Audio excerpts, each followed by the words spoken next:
Hello, everybody. My name is Dr. Francheska Perepletchikova. Today, we're starting a very important discussion.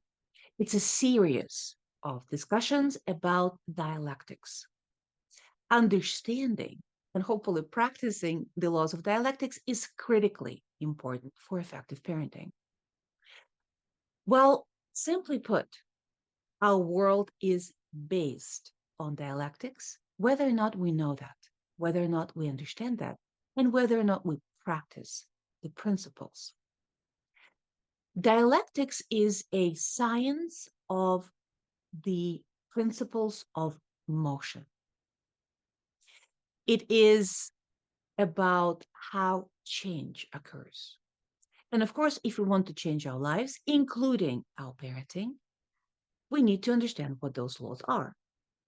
There are three main laws: quantity into quality, everything contains its own opposite, and negation of the negation. I know it sounds kind of complicated. Don't worry about it. I'll tell you all about it. You will understand it.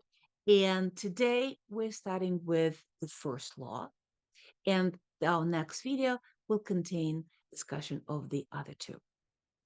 So what is the quantity into quality? Quantity into quality law stipulates that qualitative jump, change is a qualitative jump, occurs after a series of addition or subtractions of motion or matter. For example, if you want to learn how to play piano, you first need to look at the keys and monitor closely the position of your fingers, and you do it over and over again, repeating all of this repeatedly over and over again. And one day, all of a sudden, you're no longer looking at the keys. Qualitative jump has just occurred. Understanding these laws and principles, as we said, is critical for us to change our children's behavior, to change the way our children are responding. Well, let's start by actually recognizing that most of the time we are telling our children what not to do, followed by criticism, judgment, reprimands, punishment. And this is not very effective, as we can all attest, because we have to continue to punish the same behavior over and over again, expecting different results, which is actually a definition of insanity by Albert Einstein. But we continue to do it. What's going on?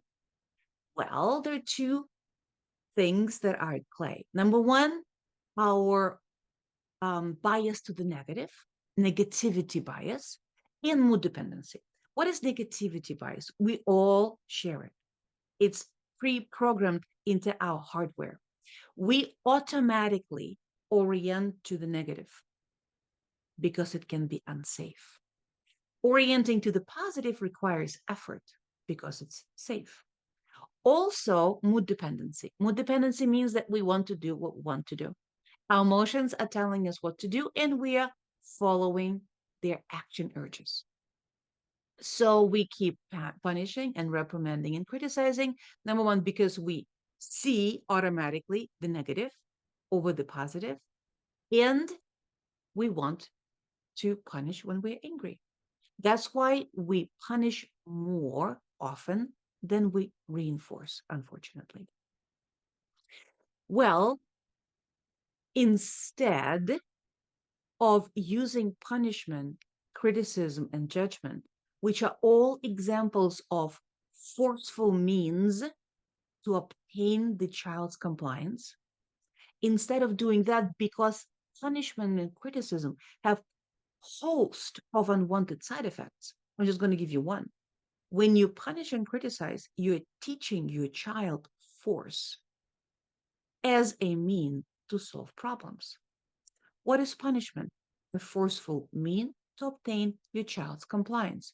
What is a temper tantrum? Forceful mean to obtain your compliance.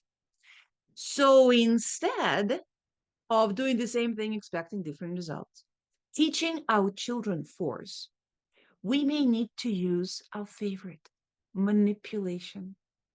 which is directly influencing our behavior, and through that, indirectly influencing the behavior of your child. What is it that we need to do? Again, three things. We need to model the behavior that we want our child to do, and of course, not model the behavior that we don't want our child to do. Listen, you cannot stop your child from having a temper tantrum if you're modeling an adult temper tantrum. It doesn't happen. So, first, model. Second, instruct. Teach a technique. Pace breathing, eyes, distract, social skills, whatever it is. So, model, instruct, and then please remember, knowing what to do is necessary but not sufficient for change, because you also need to gain the capacity to do it. So model, instruct, and practice with your child the techniques that you're teaching to give your child the capacity to do it over and over and over again in a reinforced practice in between the outbursts. For example, if we want to change how your child is responding to stressor. So your child has a I'm upset, I freak out program, and you want to change it to I'm upset, I use a skill. Remember, this is a biological computer. Every time we do something, we write a program on what to do next time in a similar situation.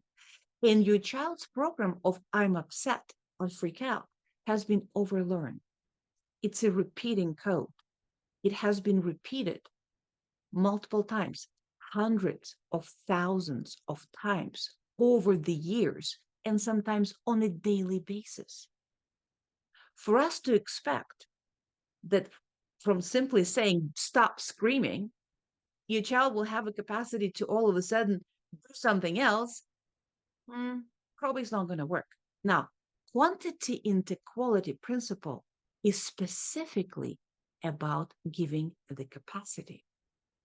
So what you need to do is this.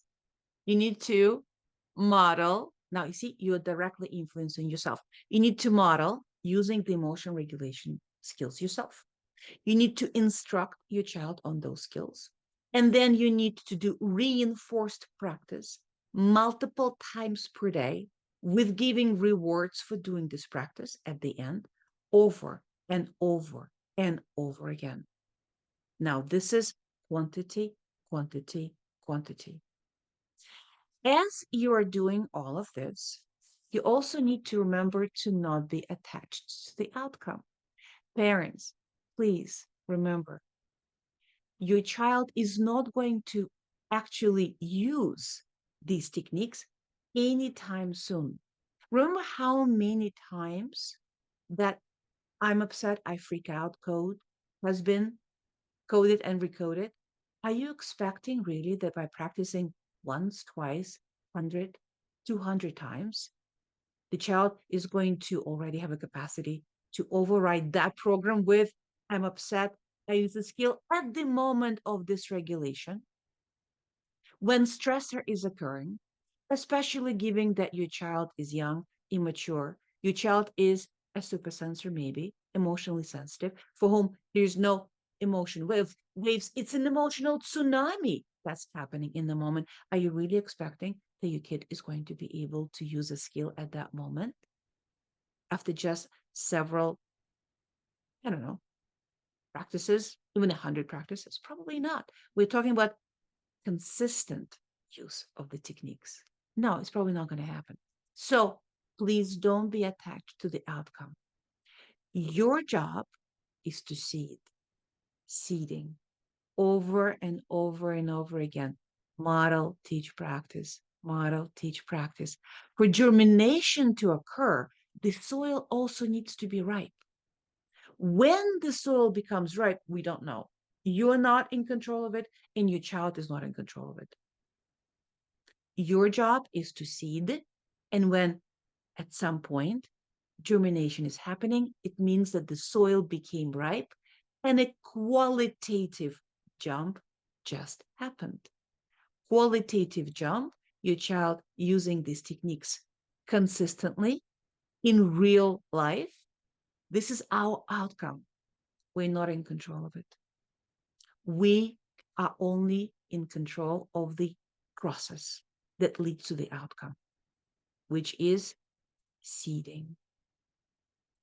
Quantity, quantity, quantity, quantity. We control nothing. You can control your children. You can force them. You can control them. You can control life. You cannot control circumstances, right? We indeed can only orient to what we can directly influence ourselves. One more time, what I do, what I think, what I feel in my biology. And through that, we can indirectly influence your child's behavior without using force.